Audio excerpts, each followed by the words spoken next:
जैसे प्रभु जी कोई लोग भयभीत होकर गुरु की शरण छोड़ देते हैं, हाँ, फिर जब उनको अक्ल आती है तो फिर वापस आ जाते हैं, तो उन व्यक्तियों का तो देखो वो तो है ना, सुबह का भूला शाम को घर वापस आया है तो उसको भूला नहीं कहते हैं। लेकिन देखो, लेकिन अगर जिस व्यक्ति को गुरु की शरण मिली है ना, बोलते हैं कि 84 लाख योनियों में मानव शरीर मिलना बहुत बहुत दुर्लभ है।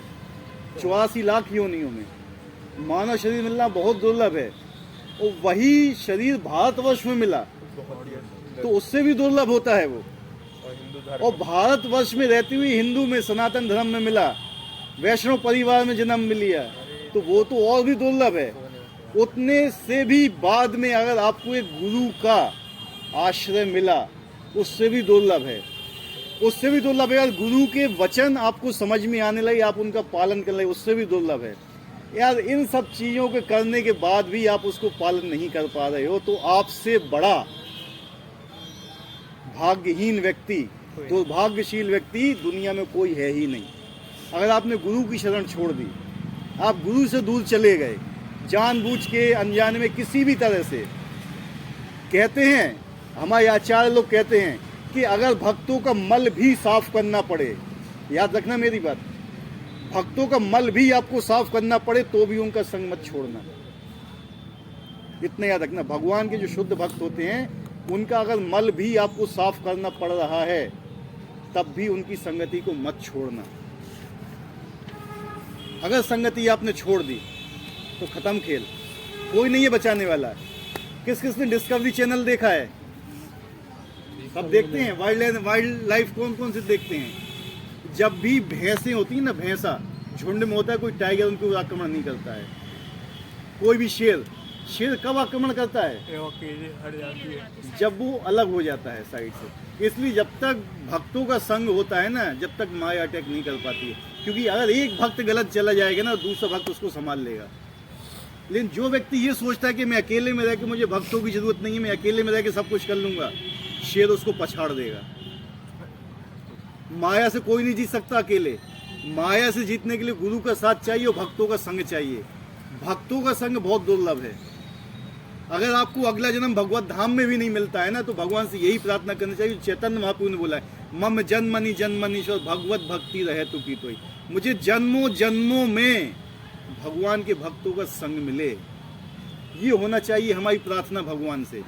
क्योंकि हम इस लायक नहीं कि अभी हम भगवत धाम जा सकें, हमारी कोई भी वो नहीं है कि हम भगवत धाम जा सकते हैं। लेकिन हाँ, आज भगवान से हम इतना प्रार्थना है कि हमें भगवत भक्तों का संग मिले, जिस हिसाब से वो रहते हैं उस हिसाब से हम रहें। बड़े बड़े वैष्णवाचार्य हमारे भक्ति विनोद ठाकुर महाराज कहते हैं कि अगर मुझे वैष्णव के घर के नाली का कीड़ा भी बनने का सौभाग्य मिल गया तो भी मैं अपने आप को धन्य समझूंगा। समझ रहे? उद्धव जी क्या बोलते थे कि मुझे वृंदावन में घास भी बनने का अवसर मिल गया तो मैं अपने आप को धन्य समझूंगा। वो हम क्या सोचते हैं, हमारी क्या स्थिति है, समझ रहे हो? ये होना चाहिए। तो इसलिए हमेशा मिनिमम रिक्वायरमेंट है भक्तों की संगति, एसोसिएशन, भक्तों की संगति। भक्तों की संगति के लिए भगवान से प्रार्थना करना चाहिए, प्रार्थना भगवान के सामने रोना चाहिए कि मुझे भक्तों का संग दीजिए। और जब भी भक्तों का संग मिलने का अवसर मिलता है तो उसको कभी छोड़ना नहीं चाहिए। क्यों नहीं छोड़ना चाहिए? साधु संग सर्व शास्त्र के लव मात्र साधु संग सर्व सिद्धि है। लव मात्र जानते हो? 1 मिनट का भी बहुत छोटा सा हिस्सा होता है, और उतना भी आपको भक्तों की संगति मिल गई ना, तो वो भी आपको भगवत धाम तक पहुंचा सकती है। मिगदारी को कौन जानता है? मिगदारी शिकारी था एक। वो क्या करता था? वो शिकार करता था, जानवरों को तड़पा तड़पा के मारता था उनको। और नारद जी कुछ देर के लिए आए थे उनके पास, बस और शिक्षा दी, मान लिया। वाल्मीकि जी के पास कितनी देर के लिए आए थे बताइए? कुछ क्षण के लिए। इतना ही होता है, कुछ क्षण के लिए आते हैं। लेकिन कलयुग में इस्कॉन के अंदर आपको आचार सब कुछ है उपस्थित, लेकिन फिर भी हम नहीं जाना चाहते हैं। तो ये हमारी क्या है, सबसे बड़ा दुर्भाग्य है। इससे बड़ा दुर्भाग्य कभी मिल भी नहीं सकता है कि आपके पास गुरु है और आप उससे नहीं मिलने जा रहे हो। इससे बड़ा दुर्भाग्य नहीं है कोई, ना आप उसके वचनों पे चल रहे हो। ठीक है, तो क्या होता है, कृष्ण भाव में काम करने वाला मनुष्य कभी भगवान को पूर्णतः समझने के पथ से विचलित नहीं है। जो इस हिसाब से चलता है वो विचलित नहीं होता है कभी। कृष्ण भावनामृत के दिव्य सानिध्य से मनुष्य ये समझ सकता है कि भगवान किस तरह भौतिक जगत देवताओं तक के नियामक है, मतलब सर्वलोक महेश्वरम, जितनी भी भौतिक वस्तु, जितनी भी आध्यात्मिक वस्तु, सबके नियामक, नियम मतलब कंट्रोलर, सबको कंट्रोल करने वाले, सबके स्वामी कौन है? भगवान है। धीरे धीरे ऐसी दिव्य संगति से मनुष्य का भगवान में विश्वास बढ़ता है, अतः मृत्यु के समय ऐसी कृष्ण भावनावृत व्यक्ति कृष्ण को कभी नहीं भुला पाता, अतएव वह सहज ही भगवत धाम गोलोक वृंदावन को प्राप्त होता है। जब वो ये समझ जाता है कि हर चीज के स्वामी भगवान है, जितना भी मैं कुछ काम कर रहा हूँ उसके वो भी मैं भगवान के लिए कर रहा हूँ, हर चीज जो आप सांस भी ले रहे हो वो भी भगवान के लिए ले रहे हो। समझ रहे हो बात को? इसलिए कहते हैं कि हर सांस में भगवान का नाम होना चाहिए। जो आप खाना भी खा रहे हो ना, भोजन भी खा रहे हो, प्रसाद भी खा रहे हो, वो भी भगवान के लिए है। आप मल भी त्याग कर रहे तो वही भगवान के लिए कर रहे हो त्याग। ठीक है, हर चीज जो आप 24 घंटे कर रहे हो, और उसमें आप ये स्मरण करके करो कि ये सब चीजें मैं भगवान के लिए कर रहा हूँ, भगवान की प्रसन्नता के लिए कर रहा हूँ। अगर मैं सो भी रहा हूँ तो भगवान की प्रसन्नता ले, क्योंकि सुबह मुझे उठ के मंगल आरती करना है। तो जितना आप सोए वो भी सतोगुण में होता है। निद्रा कैसे में होती है? तमोगुण होती है, तमोगुणी होती है निद्रा। लेकिन अगर आप वही निद्रा, रात को तो सोना तो पड़ेगा, आपके शरीर की जरूरत है, बोला है कि मिनिमम 6 घंटे में सोना है, लेकिन आप इस हिसाब से सो रहे हो कि मुझे सुबह उठ के भगवान के नाम का जाप करना है, मुझे मंगल आरती करना है, तो 6 घंटे की निद्रा भी आपकी भक्ति कहलाएगी। आप सुबह उठ के स्नान कर रहे हो, क्यों स्नान कर रहे हो सुबह उठ के? मुझे भगवान की भक्ति करना है, तो वो भी एक भक्ति है। आप पेट साफ करने जा रहे हो, ठीक है, मल त्याग करने जा रहे हो, कुल्ला कर रहे हो, किस लिए कर रहे हो? कि मैं भगवान की भक्ति करने जा रहा हूँ, मुझे अपना शरीर शुद्ध करना है, तो वो भी भगवान की ही भक्ति है। ऐसा नहीं कि भगवान के सामने आरती उतारना ही भक्ति है, नहीं। भगवान का आंगन को झाड़ू से लगाना, भगवान के लिए प्रसाद बना, भोग बनाना, ये भी भक्ति ही है। अगर हर स्त्री ये सोच के भोजन बनाए घर में कि मैं भगवान की प्रसन्नता के लिए बना रही हूँ, जितना समय उसको लगता है भोग बनाने, वो भी भगवान की ही भक्ति है। अगर हर व्यक्ति ये सोचता है कि मैं जो धन कमा रहा हूँ भगवान की प्रसन्नता के लिए कमा रहा हूँ, तो 12 घंटे वो ड्यूटी करता है, वो भी भगवान की ही भक्ति है। समझे? आज आप लोग जो पढ़ाई भी कर रहे हो, पढ़ाई करके अगर आप किसी अच्छी स्थिति पे पहुंचे, किसी अच्छी पोस्ट पे पहुंचे, और जो आपने ज्ञान अर्जित किया वो भगवान की सेवा के लिए आप उसका उपयोग करो, तो वो भी एक भक्ति ही है। जो आपने 30 साल, 20 साल या 25 साल जो पढ़ाई की, वही भक्ति में कन्वर्ट हो जाएगी, अगर आपने अपने फलों को भगवान को अर्पित कर दिया। समझ रहे? तो अगर आदमी इस तरीके से चलता है, इस तरीके से अपने हर कार्यों को स्मरण करता है कि मैं ये कार्य भगवान के लिए कर रहा हूँ, तो मृत्यु के समय उसको भगवान ही याद आएंगे और कोई याद नहीं आएगा। और बाई चांस अगर भगवान को याद नहीं कर पाया तो भगवान पर उससे याद करेंगे। एक हनुमान जी की कथा सुनाई थी हमने आप लोगों को, हनुमान जी वाली हैं? डायरी वाली याद है ना आप लोगों को? ठीक है। और जिसको भगवान याद करते वो कौन सा, कितना पुण्यशाली व्यक्ति होगा, सोचो। ठीक है। तो हमेशा हर समय आपकी जिह्वा पे भगवान का नाम होना चाहिए। आप जो भी काम करो हमेशा ये सोचो कि मैं भगवान के लिए कर रहा हूँ। आप प्रसाद भी पा रहे हो तो आपके शरीर के लिए ना वो, तो ये सोचो कि अगर मैं प्रसाद पा रहा हूँ तो इस शरीर में जो शक्ति आएगी वो भी मुझे भगवान की सेवा में लगाना है। सारी शक्तियों का स्वामी कौन है? तो जो हमारे पास जो शक्ति है उसका भी स्वामी भगवान ही है, लेकिन हम अपनी शक्ति का यूज अपने लिए करते हैं। तो ये तो सिद्धांत गलत हो गया ना। तो भोग कराम यज्ञ सब लोग महेश्वरम फेल हो गया। लेकिन अगर आप अपनी शक्ति का, जो भी आपके पास है, धन है, संपत्ति है, शक्ति है, ऐश्वर्य है, जितना भी जो कुछ भी आपके पास है, वही सब भगवान का ही दिया हुआ है ना। तेरा तुझको अर्पण क्या लागे मेरा। गंगा जी में जल चढ़ाते हो तो गंगा जी का ही चढ़ाते हो ना, अलग से थोड़ी लेके आते हो। जो मेरे पास शक्ति है, जो मेरे पास धन है, वो किसने दिया हुआ है? सब उन्हीं का दिया हुआ है ना, तो उन्हीं को ही अर्पित करिए। बस इतना ही, इससे ज़्यादा भक्ति कुछ नहीं है। इसको शील रूप गोस्वामी जी ने युक्त वैराग्य बोला हुआ है, उसमें लगी है आप, तभी आपको लास्ट में भगवान के स्मरण होगा। नहीं तो याद रहेगा तो प्लाट में अपने इस बच्चे को दे दूँ, वो प्लाट उस बच्चे को दे दूँ, इतनी धन सबको इस लड़के को दे दूँ, उतनी लड़की को दे दूँ, एक गैया हम इनको दान कर दें, उनके पाँव धो के पी लें, इनको जो कर लें, उनको वो कर लें, कभी कुछ नहीं है। भगवान याद आएंगे नहीं। क्यों? क्योंकि आपने जिंदगी भर इन लोगों के लिए सोचा है। और मृत्यु से बचाने वाला कोई नहीं है, केवल भगवान को छोड़कर। मृत्यु भक्त की भी आती है, ऐसा नहीं है, लेकिन भक्त की मृत्यु में और एक अभक्त की मृत्यु में बहुत अंतर होता है। जब एक अभक्त की मृत्यु होती है तो उसको बहुत कष्ट होता है, वो बहुत दुखी होता है। लेकिन जब भक्त अपना शरीर छोड़ता है ना, बहुत प्रसन्न होता है वो। भक्त जब शरीर छोड़ता है तो कमरे के एक गेट से, एक कमरे से निकल के दूसरे कमरे में प्रवेश कर गया, कुछ पता नहीं चलता है उसको। लेकिन जब भक्त अभक्त शरीर छोड़ता है ना तो उसको बहुत डंडे पड़ते हैं।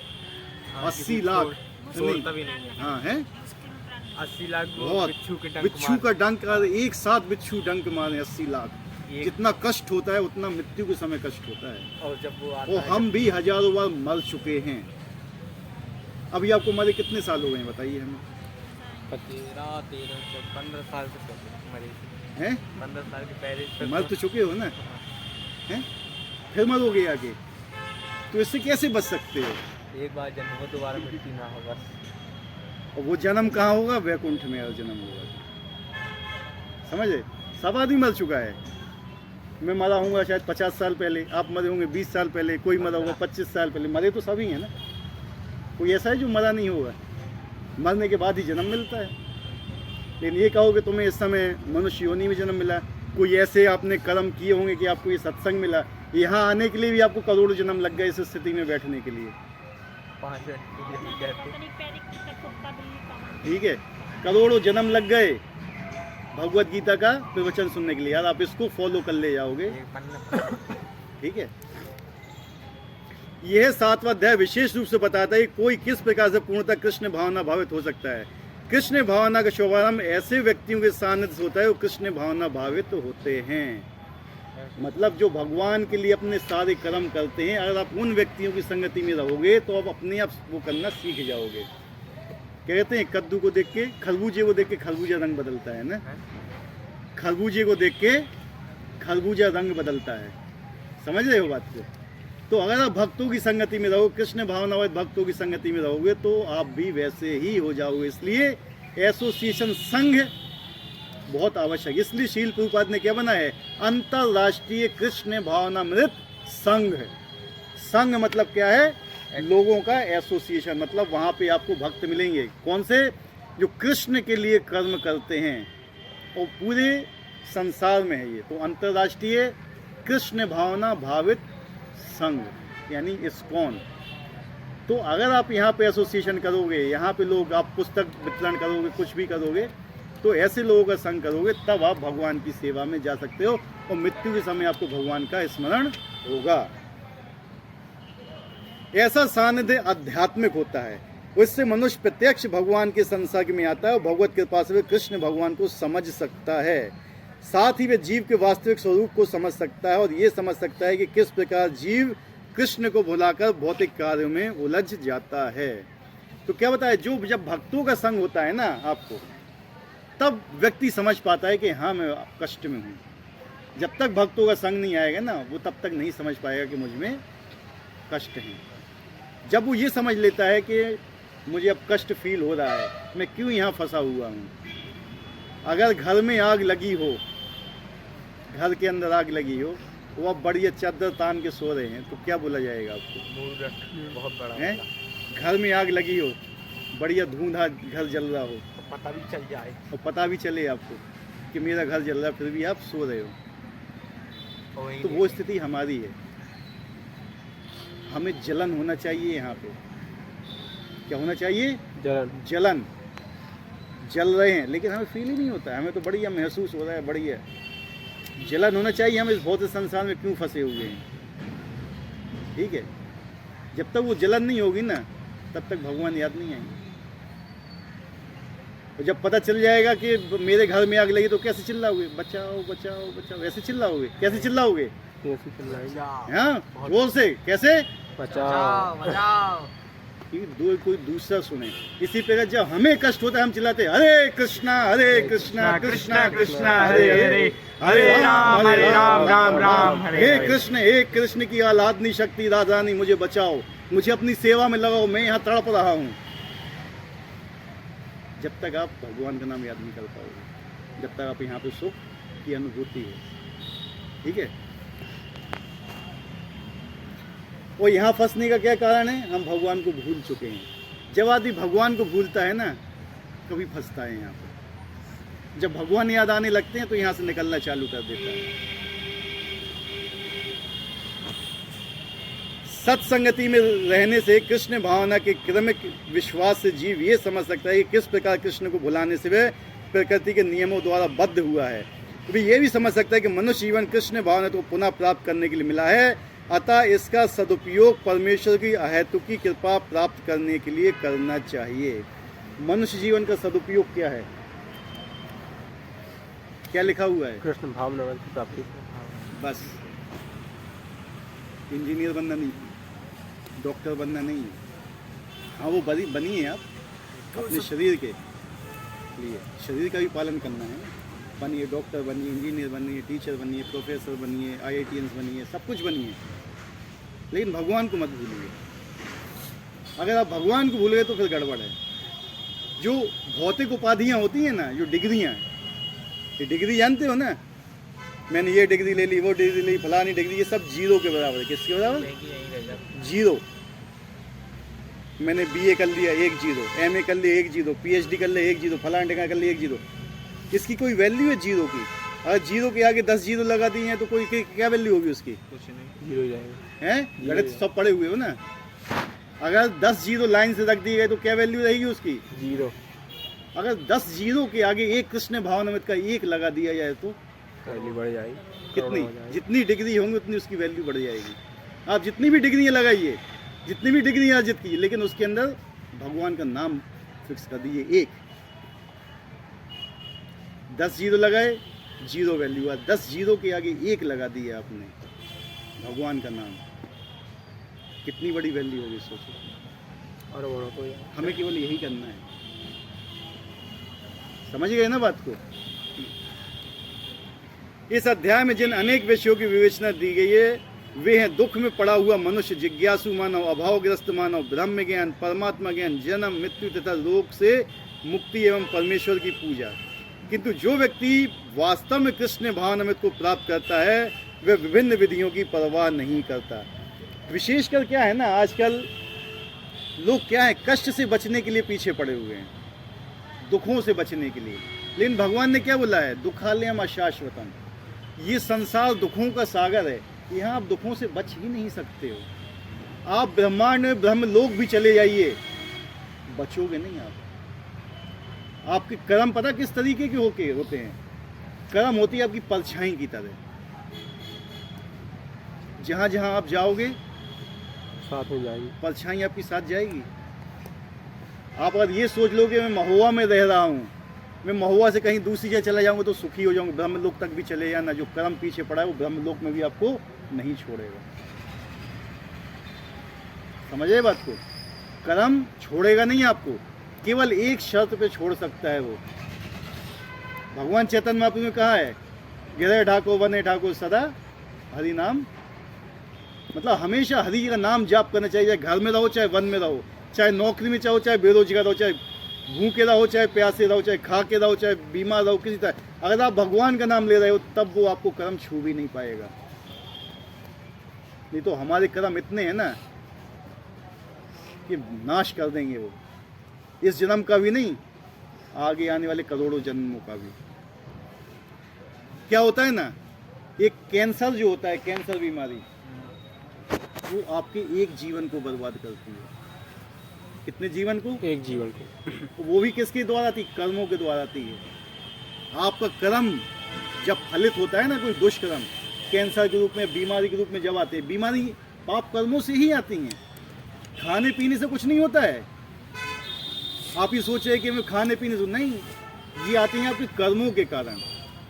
और इनसे बचने का केवल एक ही उपाय है, भगवत नाम। अगर आप भगवत नाम ले रहे हो तो बड़ी से बड़ी बीमारी भी टल जाएगी। वो आएगी भी तो भी आपको डरने की जरूरत नहीं, क्योंकि अगर जाएगा तो आपका ये शरीर जाएगा, लेकिन अगला जन्म आपका भगवत धाम में होगा। इसलिए कैंसर से बड़ी चीज क्या है? कर्म। तो लोग कैंसर के पीछे भागते हैं। आज उसको कैंसर हो गया तो क्या करेगा वो? हैं? पूरी दुनिया में भाग लेगा, लेकिन भगवान के नाम के पीछे नहीं भागेगा। वास्तविक जो हमारी आजकल जो कष्ट हैं, दुनिया में जितने भी कष्ट हैं, इसका केवल एक ही कारण है, हमारे कर्म। कौन से कर्म? जो हमने भगवान की प्रसन्नता के लिए नहीं किए हुए हैं। आज जितनी टेक्नोलॉजी बढ़ रही है, क्या ये टेक्नोलॉजी भगवान की प्रसन्नता के लिए कोई बढ़ा रहा है? अपनी सुविधाओं के लिए। किसके लिए? अपनी सभी आहार, निद्रा, भय और मैथुन। क्या है? आहार मतलब खाना, निद्रा सोना, भय अपनी रक्षा करना, मैथुन संतान उत्पत्ति करना। पूरी जो हमारी सभ्यता है, मानव सभ्यता, इन चार चीजों में केंद्रित रह गई है। और ये चार चीज जानवरों की भी होती हैं, जानवर भी चार चीज करते हैं। तो फिर मनुष्य जानवर में क्या अंतर हुआ? आप कहीं मोबाइल में बात करते हो, क्या बात करते हो? इन चारों चीजों में से ही बात करते हो। आप किसी बड़े रेस्टोरेंट में जाते हो या बड़े होटल में, किस चीज़ से जाते हो? इन चार चीज़ों के लिए। आप विदेश भी जाना चाहते हो तो किसके लिए? इन चार चीज़ों के लिए जाना चाहिए। कोई भी अगर आपका काम है, अगर वो काम आप इन चार चीज़ों के लिए कर रहे हो, खाने के लिए, आहार, निद्रा, सोने के लिए, अच्छा सोना, अच्छा खाना, अपनी अच्छी तरह से रक्षा करना, अच्छी तरह मैथुन करना, और इन चार चीज़ों में आप फंसे हुए, तो आप जानवर से श्रेष्ठ नहीं। तो हमारी पूरी मानव सभ्यता का केंद्र बिंदु ये चार चीज रह गए हैं आजकल। मोबाइल किस लिए बना है? कैसे हो तुमने, का खाओ, का कर रहे तुम, यही होता ना। की से मिलन जा रहे, की से का हो रहे, इससे ज़्यादा क्या होता है? बता, इससे ज़्यादा कुछ होता है? होटल में जाते हो किस लिए? बढ़िया एसी का रूम होगा, बढ़िया खाने को मिलेगा, बढ़िया रक्षा होगी, सिक्योरिटी गार्ड लगे होंगे, यही सब चीज़ें हैं ना। एरोप्लेन में किस लिए जाते हो? विदेश घूमने के लिए, इन्हीं सब चीज़ों के लिए। तो हमारी जो चेतना है ना, इन्हीं सब चीज में केंद्रित हो गई, तो हमें इससे ऊपर उठना है। तो मनुष्य क्या है? मनुष्य जितनी भी टेक्नोलॉजी बढ़ा रहा है, उसका मूल सिद्धांत भी चार चीजें हैं। देख लो, जितनी भी टेक्नोलॉजी बढ़ रही है, इन्हीं चार चीजों के लिए। बड़े बड़े हथियार किस लिए बन रहे हैं? रक्षा करने के लिए। एसी किस लिए बन रहे हैं? बड़े बड़े ये सब चीजें, हमें सुविधा प्राप्त हो, सोने की सुविधा प्राप्त हो। फलाना ठिकाना, आज के हमें 30-40 साल पहले का याद है कि बाजार में कुछ खाने को, अभी पता नहीं ये मोमोज फलाना ये डोगोस कहाँ से आ गई है। 3600 कोई भी एडवर्टाइज उठा लो, जितनी भी एडवर्टाइज आते हैं टीवी में, मोबाइल में, जितने भी देखते हो, उनका केंद्र बिंदु ये चार ही चीज होंगे, है कि नहीं? तो मतलब हमारी चेतना में ये भरा जा रहा है कि तुम मनुष्य नहीं, तुम जानवर हो,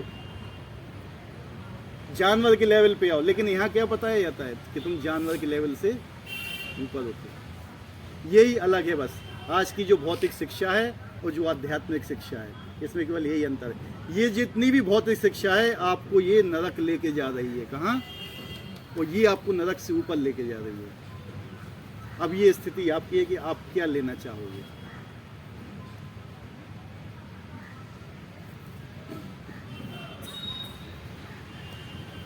किंतु जो व्यक्ति वास्तव में कृष्ण भान अमृत को प्राप्त है, वो विभिन्न विधियों की परवाह नहीं करता। जो व्यक्ति कृष्ण के लिए कर्म कर रहा है कि मुझे जो भी करना है कृष्ण ही करना, मुझे कुछ उल्टा सीधा करने की जरूरत नहीं है, वो भगवत धाम पहुंचता है। वह सीधे कृष्ण भाव के कारण प्रवृत्त होता है, उसे भगवान कृष्ण के नित्य दास के रूप में अपनी स्वाभाविक स्थिति को प्राप्त होता है। हम क्या है? भगवान के सेवक हैं। हम पहले वैकुंठ में ही थे, हमारी भगवान के लिए कोई एक स्पेशल सेवा थी, लेकिन हमने वो सेवा छोड़ दी।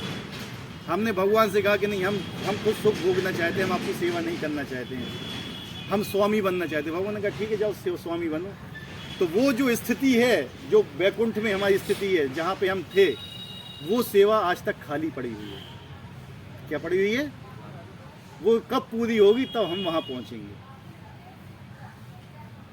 वहाँ पे भी हमारे माता पिता हैं, वहाँ पे भी हमारा घर है।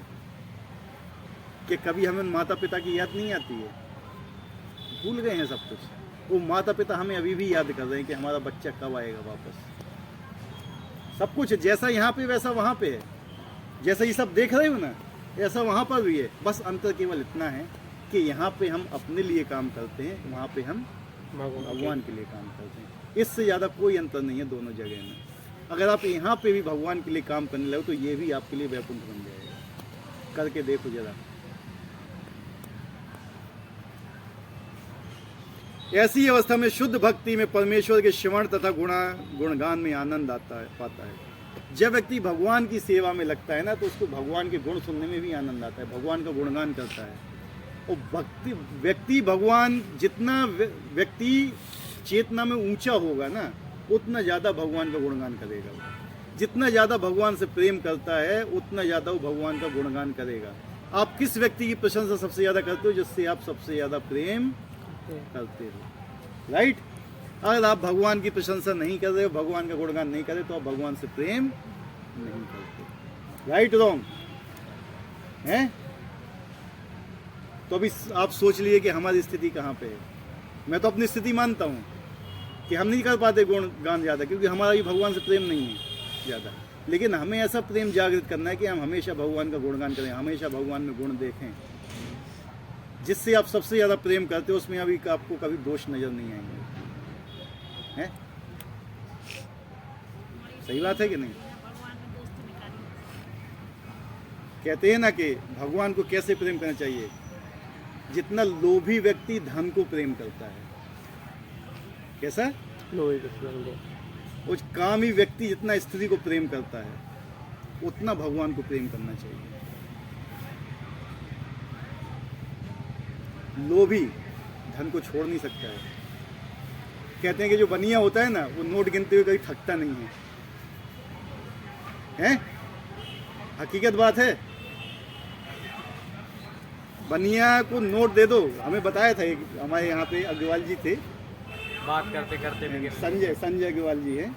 तो एक बार हमने पूछा था कि हमने एक जगह पढ़ा है कि बनिया की 52 बुद्धि होती। कोई भैया गलती मत मानना, कोई ऐसा व्यक्ति हो हमारा समझाने के लिए कह रहे बनिया की 52 बुद्धि। वो कहे हम एक चीज़ बता देते आपको बनिया के बारे में।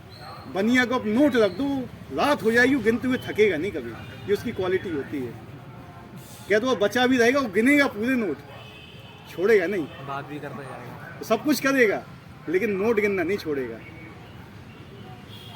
ठीक है। इसी प्रकार से हम जो भी काम करते रहें, हमें अपना नित्य हम जो भगवान का वो नहीं छोड़ना चाहिए। तो लोभी को जितना धन प्यारा होता है उतना हमें भगवान प्यारे होना चाहिए। भैया किसी को ठेस पहुंची तो क्षमा चाहता हूँ, ठीक है। उसे पूर्ण विश्वास रहता है कि ऐसा करने से उसके सारे उद्देश्यों की पूर्ति होगी। ऐसी दृढ़ सिद्धता दृढ़वत कहलाती है और ये भक्ति योग या दिव्य प्रेम भक्ति की शुरुआत होती है। देखो सबसे पहली बात क्या है ना, हम सब कुछ करते हैं लेकिन फिर भी हमें भगवान के ऊपर विश्वास नहीं होता कि भगवान हमारी रक्षा करेंगे। हमें विश्वास होता है कि हमारे माता पिता, हमारे बच्चे हमारी रक्षा करेंगे, हमारे पड़ोसी हमारी रक्षा करेंगे, लेकिन भगवान के ऊपर कोई विश्वास नहीं करता कि भगवान मेरी रक्षा करेंगे। ये विश्वास होना चाहिए हमें अपने ऊपर। ये भी एक शरणागति का नियम है कि कृष्ण अवश्य रक्षा करेंगे मेरी। द्रौपदी की रक्षा किसने की थी? भगवान ने। उसका एक एक पति इतना पावरफुल था कि पूरे ब्रह्मांडों को जीत सकता था, इतना पावरफुल था। उसी सभा में भीष्म पितामह बैठे हुए थे, उनके समान शक्तिशाली कोई नहीं था। उसी सभा में द्रोणाचार्य बैठे हुए थे, उनके समान शक्तिशाली कोई नहीं था। एक से एक महान लोग बैठे हुए थे। कोई द्रौपदी की रक्षा कर पाया? नहीं कर पाया, बोल तक नहीं पाया था। और जब उसने भगवान को बुलाया ना, द्रौपदी ने जब जैसे ही भगवान को बुलाया तो भगवान क्या कर रहे थे? खाना खा रहे थे उस समय। रुक्मणी जी उनको खिला रही थी और रुक्मणी जी खाना खिला रही थी। भगवान का ध्यान किसमें? खाना में नहीं था जो भोजन कर रहे थे। रुक्मणी जी पूछ रही, भगवान आपका आज मन कहाँ पर है? उनका मन नहीं लग रहा था। कहती मैं ये सोच रहा हूँ कि मेरा एक भक्त बहुत कष्ट में, कब मुझे पुकारेगा वो, ठीक है। तो जैसे ही उसने पुकारा गोविंद, तो भगवान ने सबसे पहले वस्त्र का रूप धारण किया। तो पहले वस्त्र आगे गया, फिर पीछे ये जा रहे हैं, फिर पीछे कौन जा रहा है? गरुड़। गरुड़ से भी तेज स्पीड से भगवान गए थे, उससे तेज स्पीड से वस्त्र भी गया था। भगवान ने ये वस्त्र का रूप धारण किया था, इसलिए वो अनंत था। भगवान का एक नाम क्या है? अनंत। जब वो वस्त्र आ गया तो 10,000 हाथियों की शक्ति थी जयद्रथ के हाथ में। थक गया था, साड़ियों का ढेर लग गया था। ऐसा लग रहा था नाड़ी है कि साड़ी है, साड़ी है कि नारी है, बोला है ना। नहीं पहचान पाया था वो भी, सब छक गए थे। तो भगवान कितनी तेज भागे कि उनका जो वो है गरुड़, गरुड़ की स्पीड पता कितनी है? हमारे मन से तेज स्पीड है गरुड़ की। आपके मन की स्पीड जान सकते हो? कभी नहीं जान सकते हो। यानी जो लाइट की स्पीड से भी तेज चलता है मन, दुगना। उससे तेज स्पीड से चलते हैं गरुड़ जी। और उनसे तेज चले थे भगवान, उनसे तेज चला था वस्त्र। लेकिन आपको विश्वास तो होना चाहिए। इसी प्रकार से गजेंद्र मोक्ष के समय जब गजेंद्र ने भगवान को याद किया तो भगवान गरुड़ छोड़ के आए थे। गरुड़ तो पीछे था, भगवान आगे थे, फिर बाद में आप पहुंचा था गरुड़। राजी महाराज जब फेंक दिया ठीक गया है। था, तो भगवान को कम से कम विश्वास करना तो सीखो। इसलिए कथाएं किस लिए बनाई गई हैं? हमें विश्वास होना चाहिए उनके ऊपर कि वो हमारी रक्षा करेंगे। उनके अलावा कोई भी व्यक्ति आपकी मृत्यु से रक्षा नहीं कर सकता है। कोई भी आपकी मृत्यु से रक्षा नहीं कर सकता भगवान के अलावा, वो हम उन्हीं को ही नहीं। तो आज ये दृढ़ संकल्प आ गया आपके अंदर कि भगवान मेरी रक्षा करेंगे। भगवान ने ही आपकी गर्भ में रक्षा की है। गर्भ में जब आप थे, जिस समय, आपको तो याद नहीं होगा, आपको खाना पीना किसने दिया? भगवान भगवान ने ही व्यवस्था की ना, और कोई तो व्यवस्था करता नहीं है। मृत्यु के बाद भी भगवान रक्षा करते हैं, अभी भी कर रहे हैं? अभी भी रक्षा कर रहे हैं। कहते माता पिता हमें पाल रहे हैं। माता पिता कह देते हैं रोटी सब्जी दाल चावल ये खिलाते हैं ना, सांस कौन दे रहा है ये भूल जाता है आदमी। मेन क्या है ना, ये भूल जाता है। और अगर इतना ही याद हो कि आपकी जो एक एक सांस चल रही है वो भगवान की कृपा पर है, इतना समझ के चलिए। कृपा है वो भगवान की कि आपको सांस मिल रही है, ये तब आप भगवान को समझेंगे। लेकिन आजकल क्या कहते हैं, कहीं हम नाम जाप कहें तो भगवान ले आके रोटी दे दें कहाँ हमें, ऐसे बोलते हैं आदमी। बोलते हैं ना कि भगवान दे दें जो ले आके हमें, जी हमारे 4 बच्चे हैं ना, को भगवान खवा रहे हो का है ना, हम खवा रहे, हम कमाई कर रहे। तो वो ये भूल जाता है कि सांस कौन दे रहा है उनको, वो भी ठीक हैं? कमा के ला रहे हैं। और 1 मिनट के लिए केवल बंद कर दे भगवान सांस तो सब खत्म। वास्तविकता जानो कि हमारी रक्षा कौन कर रहा है, और उसके अलावा कोई रक्षा कर भी नहीं सकता है। पिता कमा के ला रहे, वो भी भगवान की देन है। भगवान की है। एक दिन सूर्य आने के लिए कौन जाएगा नौकरी पे, बताओ? सूरज एक दिन प्रकाश नहीं आप देख तक नहीं पाओगे, काम करने की तो बात ही दूर है। समझ रहे? कमाने की सोचते कि मैं अपने उस पर कमा रहा हूं, आप देख भी नहीं पाओगे, सूरज नहीं निकलेगा एक दिन, तो क्या कमाओगे, क्या बच्चों को खिलाओगे? लेकिन भगवान ने 15वें अध्याय में बोला हुआ, सूरज भी है ना भगवान के भय से उगता है और भगवान के भय से अस्त होता है। ठीक है? तो मेन चीज क्या है ना कि जो भी चीज हमारी लाइफ में हो रहा है, एक एक क्षण हमें भगवान का स्मरण होना चाहिए कि जो हमें एक भी क्षण मिल रहा है ये भगवान की कृपा से मिल रहा है, इसमें मेरा कुछ भी नहीं है। तब आप भगवान को समझ पाओगे, और जितना भगवान को समझोगे, भगवान से बुद्धि मांगोगे कि मुझे आप अपने बारे में समझाइए, तो भगवान फिर व्यवस्था भी करते हैं। और जितने आप ऊंचे उठते जाओगे, जितने आप शुद्ध होते जाओगे, उतने ज़्यादा भगवान को समझते जाओगे, और जब आप पूरे शुद्ध हो तो भगवान आपके सामने प्रकट हो जाएंगे।